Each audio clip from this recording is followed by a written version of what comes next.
Hello friends, మనం ఈరోజు ఎక్కడికి వెళ్ళామంటే ఒక పురాతనమైన ఆలయాన్ని కాపాడడానికి యుగేందర్ రాజు గారు ఒక పిలుపునిచ్చారు. ఒక వీడియో పోస్ట్ చేయగానే ప్రతి ఒక్కరూ కదిలి ఈ పురాతనమైన ఆలయం దగ్గరికి వచ్చి ఆ వీడియో చూసి నేను కూడా కదిలి నా వంతు పని నేను కూడా చేయడం జరిగింది. ఈ గుడి ఎక్కడో కాదు, షాద్నాల్లోని జానంపేటలో వివేకానంద కాలనీలో ఈ గుడి అయితే ఉంది. యుగేందర్ రాజు గారు పెట్టిన పోస్ట్ చూసి ఈ గుడిని శుభ్రం చేయడానికి హైదరాబాద్ నుంచి కూడా వచ్చారు. అలాగే వివేకానంద కాలనీవాసులు కూడా చిన్న పెద్ద తేడా లేకుండా ప్రతి ఒక్కరు వచ్చి ఈ గుడి కోసం ఎంతో శ్రమించి ఈ గుడిని శుభ్రపరుస్తున్నారు.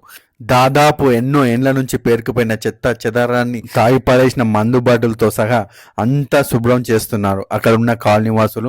యుగేందర్ రాజు గారి వీడియో చూసి దూర ప్రాంతాల నుంచి వచ్చిన వాళ్ళు అందరూ కలిసి శుభ్రపరుస్తున్నారు. ఈ గుడిని మళ్ళీ పునర్నిర్మించుకోబోతుంది. ఈ గుడి మళ్ళీ మంచిగా పూజలు జరగబోతున్నాయి. ఈ గుడికి ఇలాంటి గుళ్ళను వెతికి మరి చూసి పునర్నిర్మిస్తున్న మన హిందూ ధర్మాన్ని కాపాడుతున్న యుగేందర్ రాజు గారికి చాలా చాలా ధన్యవాదాలు. హర హర మహాదేవ, శంభో శంకర, ఓం నమ శివాయ.